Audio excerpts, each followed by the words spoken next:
This is our September hayride layout, and we're going to go over all the bits and pieces that we use on this layout together. But I want to explain to you my concept for the big chippy part. So the layouts that I'm using in September are all revisions from different years. So you'll see that. You've already seen these. We're just revising and changing some stuff up.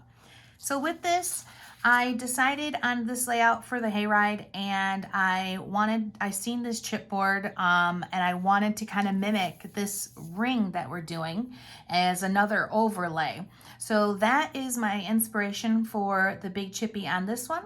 And then we're going to talk about using our zig writer, our white marker, and the gilding polishes right here. So follow along with the video in order to get your layout done.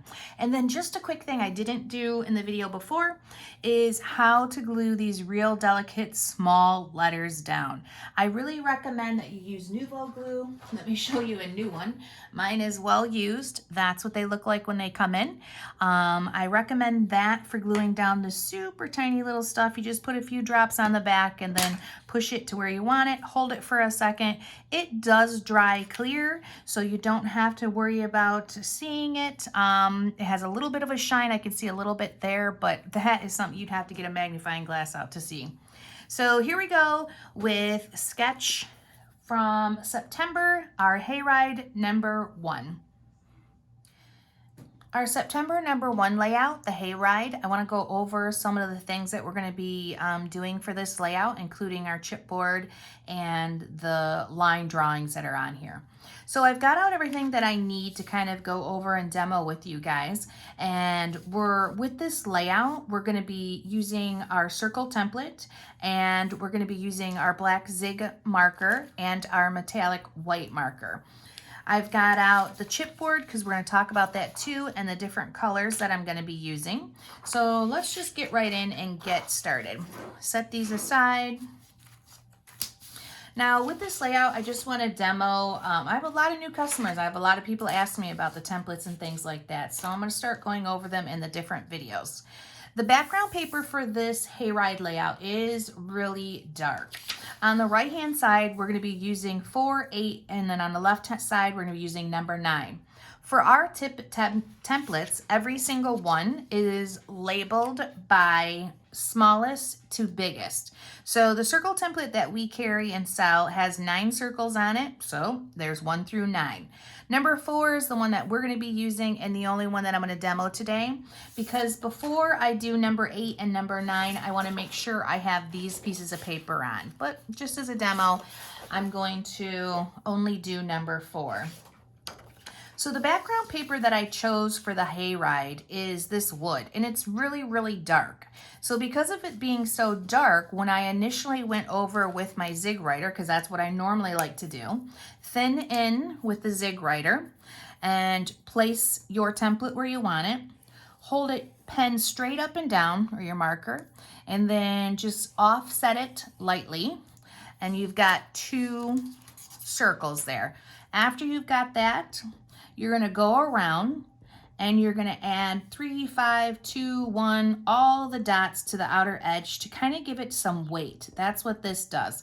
Make sure when you're doing your dotting, you don't start in one spot and keep going around, because if you do, it's going to look like you did that. It won't be as random as it should be. After you got the small lines on, pick it up, go ahead and get the fat side, change your caps, and do a few more with the big end. Now, when I did this, that looks good. But I thought, you know what, it doesn't show up as well, and I really like to use my black markers, or my white metallic markers. So I'm going to grab my white metallic marker and go over it again. So the same thing, I am putting it similar to the same spot, but not exactly on top. And I'm going to take my white metallic marker. Now there's different sizes of the metallic markers. I actually prefer the fine, but I can't seem to locate it. So I ended up using the big one, which is fine. Now, see how dirty mine is? If you want to take a precaution and not, make sure it's not going to be that dirty, you can wipe off your template, because the black does get on there, and that's what it's picking up, is that. So again, set it down, not exactly on top, but similar to the same spot. give it one trace, and then you go back and you do the same technique.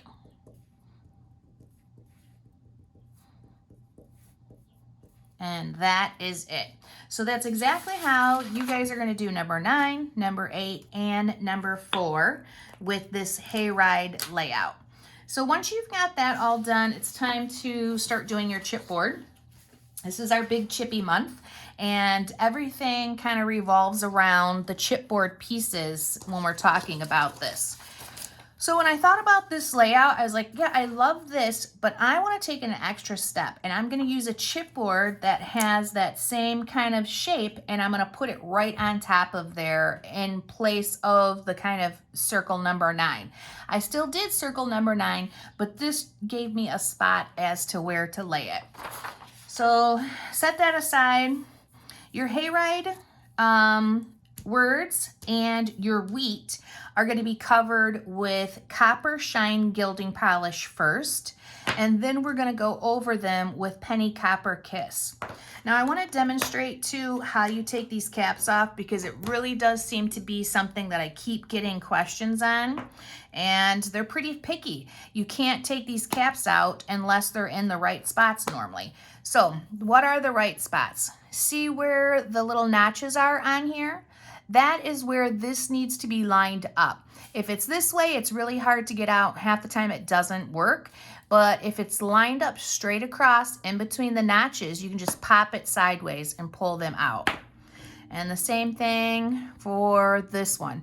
Line it up in between the 4 notches and then pop it sideways.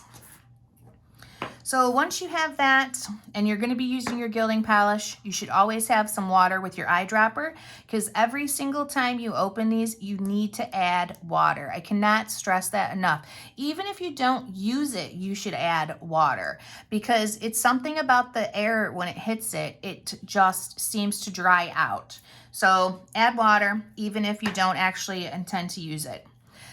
Now, open these up. Let's look at, see this one, my Copper Shine Kiss. I had 2 of these. So I combined them is what happened. So with that, I have lost my palette brush. Okay, let's see here. Sorry guys, I thought I was ready and then I'm not. Let me grab one out. I've got a gazillion. So here's one of my palette brushes. I prefer this shape. We sell them at the store. I think they're like $2.39 or $2.69. Well worth having. So I'm going to grab the palette brush and my sponge, and I'm going to apply the gilding polish with this. Now this is a pretty thick one, but it's no big deal. Because I have a palette knife, I can actually make it work, because I just spread it and push it on there. And then when I'm done with this, I am going to add a lot of water to this one. I'm going to make sure that by the next time I use it, it is nice and smooth, like the consistency of like sour cream. All right, so I've loaded that up, and I'm going to start with my words. The words are super delicate. There is really small pieces in here. You do not want to punch them out and then put the gilding polish on. You want to do it while they're in this chipboard square. So after you've got your sponge loaded, just cover the whole thing. A little goes a long way. Yes. When you don't see it coming on anymore, load it up again. And make sure you pull everything off. You're pushing it into the sponge, and then you're pulling off everything that you can, so that when you go over the top, things don't get filled in the center of your E's and your A's and things like that. Now when I use gilding polish, the regular, I do about 2 to 3 coats. 2 coats probably suffices, but I'm a little neurotic, so I make sure I do at least 3 so that I have it all covered. So for me, that's 1 coat.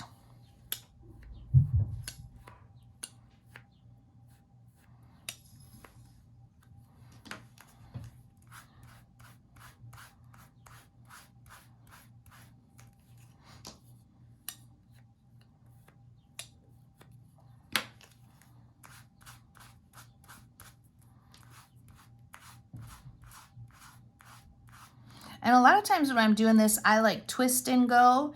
And that's more so I don't, you know, when it's in this block, I can just rub it right on.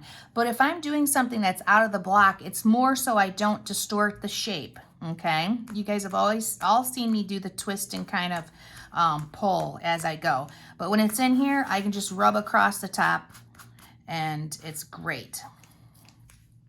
Now, another thing, if you don't want to hold your shape with your finger or whatever, you can put a little tiny adhesive on it, push it down to whatever you're using as scrap paper, and then it will hold it in place. I do that a lot so things aren't moving all over when I'm doing like small pieces that aren't in a square like this.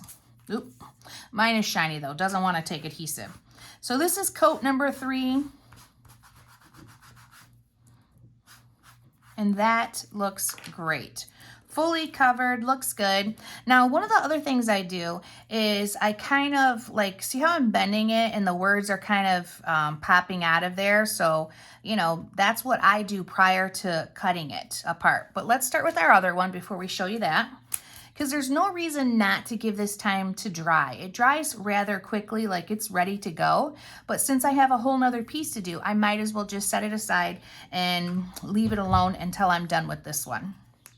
So on this guy, I'm gonna do the same thing. I'm gonna cover the whole ring. I'm gonna cover the individual wheat. I don't need like this negative part, but it's there. So if it gets a little bit covered, that's fine.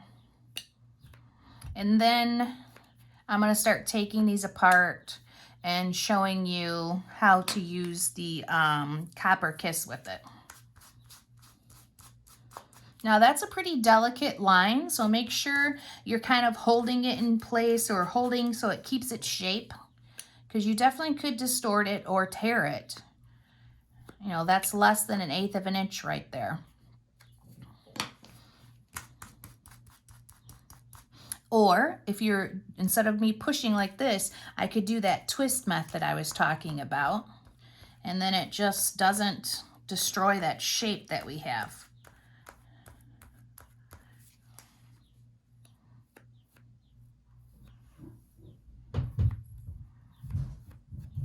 Okay, Joe and the dog are playing. I don't know if you guys can hear that, but yeah, they're up there roughhousing.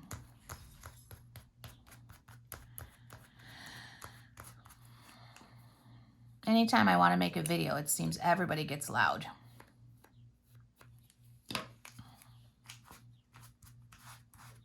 Okay, just go over the wheat. Now, if I tried to brush back and forth and it wasn't in this, I would just ruin those little fine spiky pieces. So it's a good idea to keep it in there.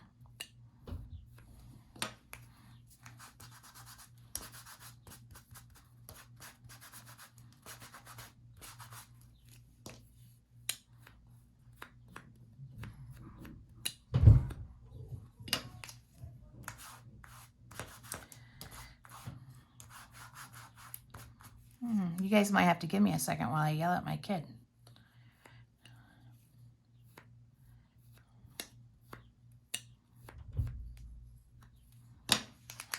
Oops, there we go. Round 2, this is my second coat.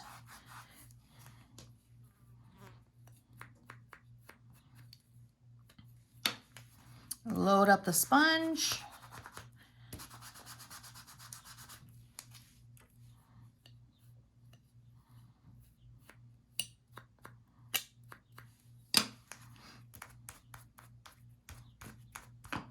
I got a little bit too much on there.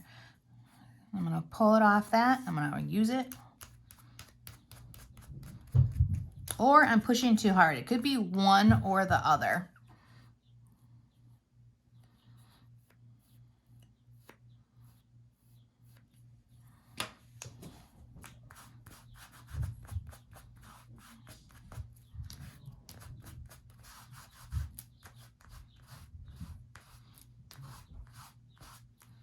Okay, that looks really good for my second coat, but I'm gonna go for that third just to confirm I have everything covered.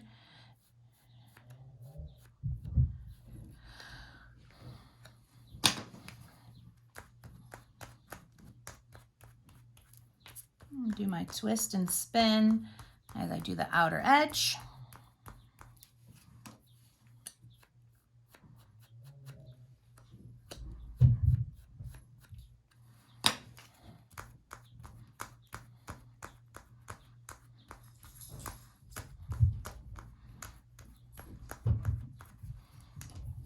Oh, for the love of God, I'm going to kill them, guys.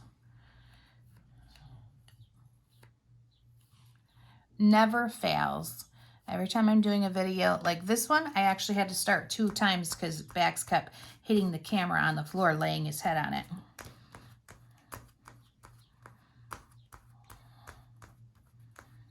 Somebody always starts to get rowdy as soon as I turn on the video camera. Okay, so that looks good. Everything's covered really well that I'm going to be using. So I'm going to do the same thing. I'm going to set this aside for a second and then show you guys real quick how to cut these chipboards out. So I always loosen them up a little. I never put the connection pieces at the top of the letters. It's always at the at the top of the words. It's always at the bottom. So that's why they pop out and you can see the edges of them when I do that at the top, because that has no connection. It's only at the bottom. I also try to only connect it in 2 spots. So that's all you're trying to ever find is the 2 spots. So let's talk about this gilding polish for a second, because I'm actually done using it. I'm not going to be doing it for anything else. If you were doing this, do not, uh-oh, here comes Bax. If the camera starts wiggling, I'm sorry. If you are doing this, don't add water until you know you're 100% done, but I'm done. I know I am. And I'm going to put a lot of water in here because that is pretty darn chunky. And the next time I go to use it, it will be great. There we go.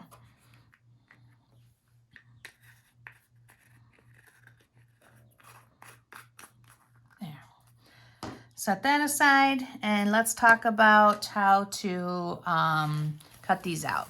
Clean my palette off real quick. Now, if you ever forget to clean your knife off, which I have many times, you can use a sanding block and it'll take this stuff right off, or a nail file. So now for cutting away at the pieces, get your good scissors out, a nice sharp pair of scissors. I prefer cutter bees, but I don't know where those are at the moment. So with that, you're going to cut away the pieces at the bottom. The top will fall off pretty much just like that. And then you can do a little bit of bending so you can see it's connected there. That one I cut already. And that one, you could try to pull it out, but I don't recommend it. Just take your scissors real quick, cut it, and then you can cut that little piece off. Okay. There's our pumpkin, and it keeps its shape. That's what we want to do. We don't want to mangle these things when we're taking them out of the chipboard. So this one has pumpkins, corn maze, splendor, happy, just some fun fall words. Okay, that popped out. I can bend it a little and see where it's connected. It's connected here, and it was connected there, but that fell off. The maze is connected there, and then where the M is. And I can just grab these and pop them out of there. So we've got maze. Now the end is pretty fragile. If it comes out, great, but if it doesn't, don't force it. Corn. Okay, let's do the word happy, since it's hanging out over there. That's where I'm connected. And then I can pull away, get rid of the excess, and push it down. Perfect. Now, some lucky lady is going to get this layout with these finished. So if you are, congrats. I just want to go through and show you guys. And that's it. Put the gilding polish on while it's in the square or rectangle shape, and then cut away at the negative. Do not try to push the word out. That's a really small one. I think I got it.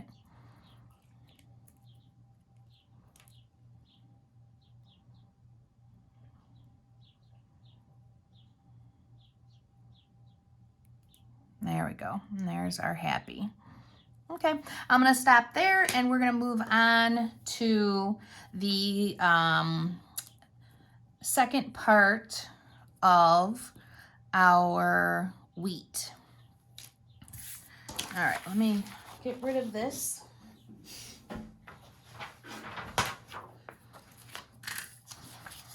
And we're gonna do the same thing here. We have to get these out. So I'm just giving them a little, you know, if they pop out, fine. If they don't, I'm not forcing, I'm just trying to loosen. So looking at this, it's still connected in a few spots. I see it connected here, okay? So I'm going to get my scissors underneath there and I'm gonna cut that along the circle. I'm gonna find the next spot it's connected right there. This is a big piece, so I definitely connect it in a few more spots.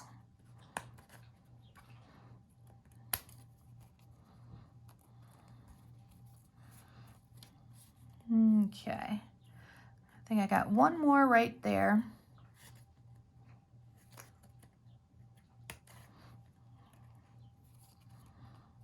So that's almost ready to come out. Now we got to get these pieces free and then we'll be good. So I'm just bending to see where it's at, but you know, gently, being very ginger with it. Ginger.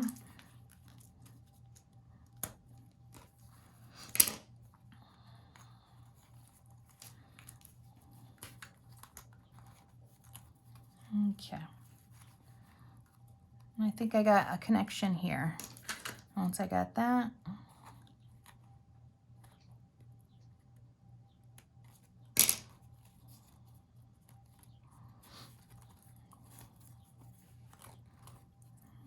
Perfect. Oh, I got a little spot there. I'm bending it.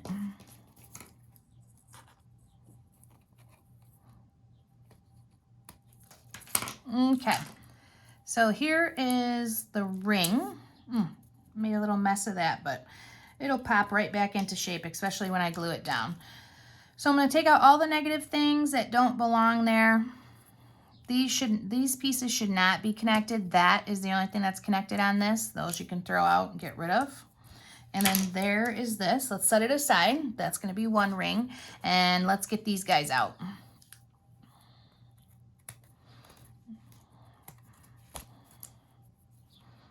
Okay, so I see it connected here. And that was actually it. So set that aside.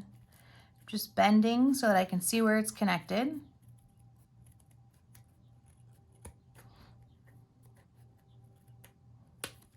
There we go. Get rid of that.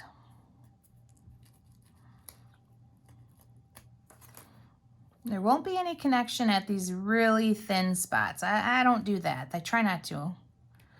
Only where it's a little bit thicker. Here and there is where it was connected. These are no good.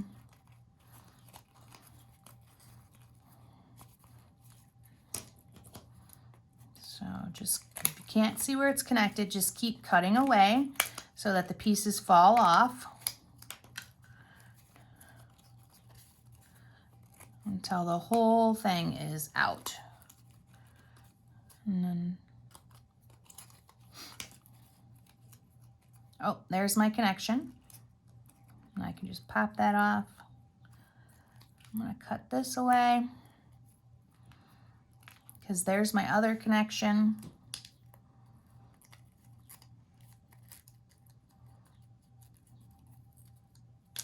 Okay, one more down.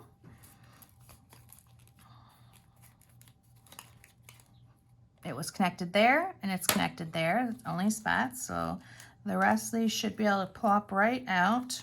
Looks like it's connected here too. So let me cut this, get rid of it.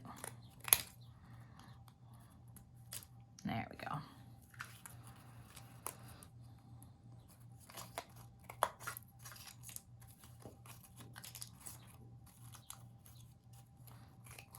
I like getting them into smaller pieces, easily, you know, more manageable.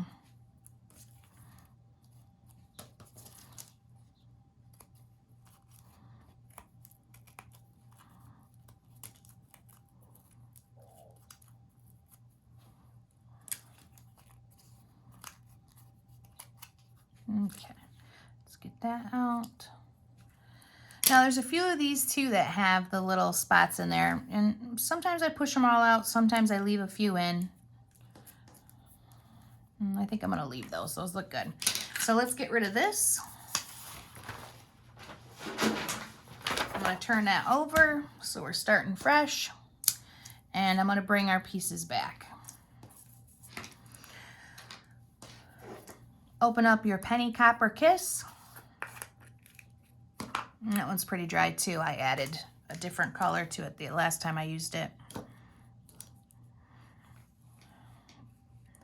Load up your sponge. And we're going to do the edges of all the wheat. And this will take a few coats. So each time you do one piece, make sure you apply more. Oops, did I drop that? I did. So do one coat on every single piece before you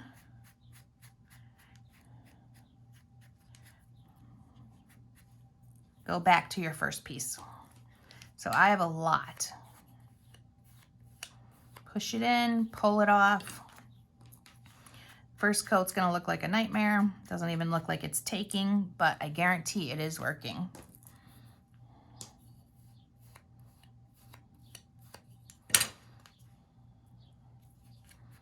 And for this, you might want to leave them like glued down, not hold them. I'm holding them because I think it's easier for you guys to see. I don't prefer to hold them because it makes us such a mess.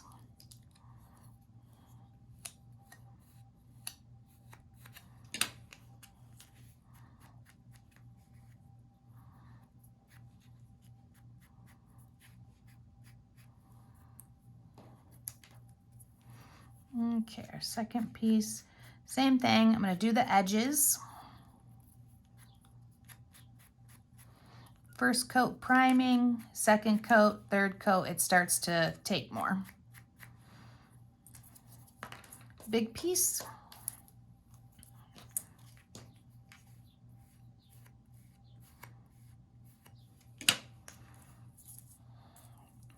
I'm not going to do any of the ring. I'm just doing the wheat.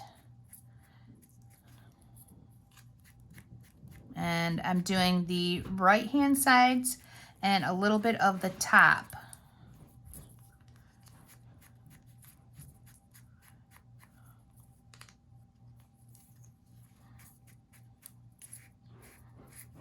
Okay, let's set that aside and start all over again.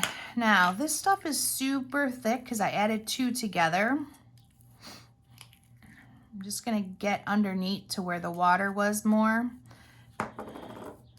And then I will add a ton of water when I'm done with this. But even if it is that thick, it's just about pushing it into the sponge and getting off all the excess. So as long as you're doing that, you can still use it.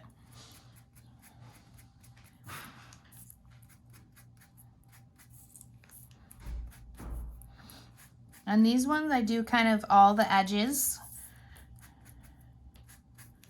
Better add some more.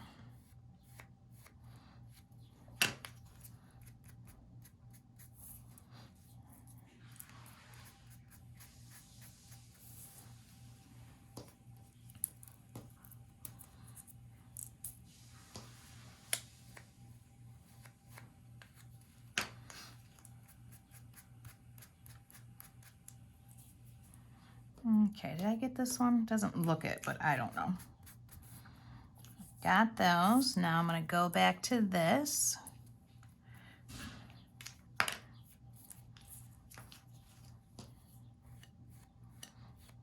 Go to the solid wheat pieces. Those are the cutouts. These are the solids. And I'm only trying to do like the right side.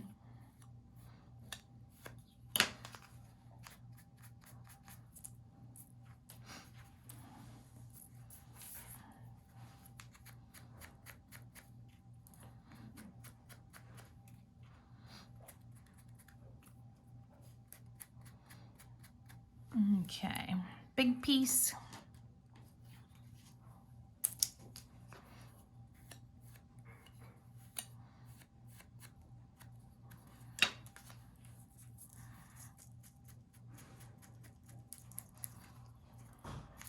Each layer is a game changer. Every time you add a layer, it's like priming it. I don't quite understand how this stuff works, but it holds it better every layer.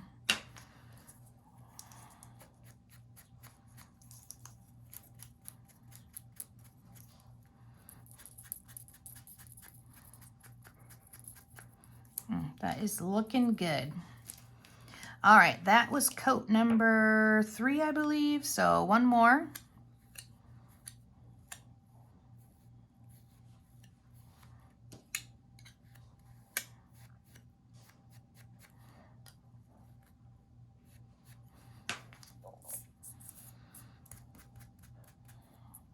And that really is doing exactly what I want. I want to see the copper shine color. And then I just want the edges and the highlights from the Copper Kiss.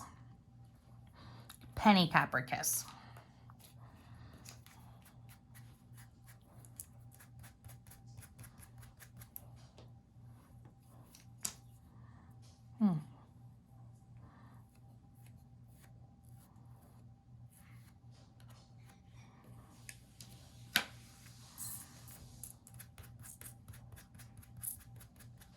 Love it.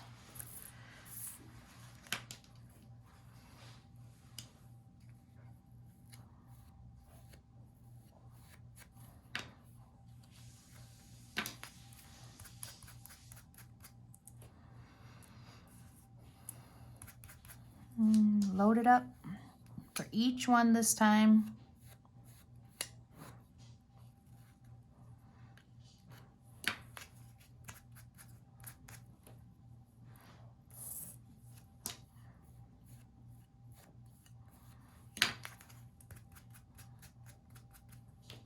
Looks good.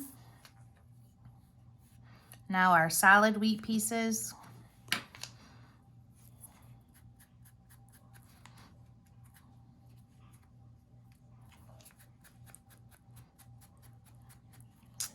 That is great.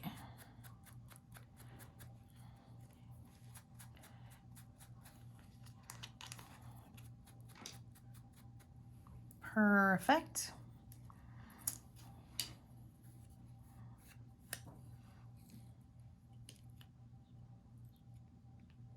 We'll get a chunky piece this time. Open it up, push it in.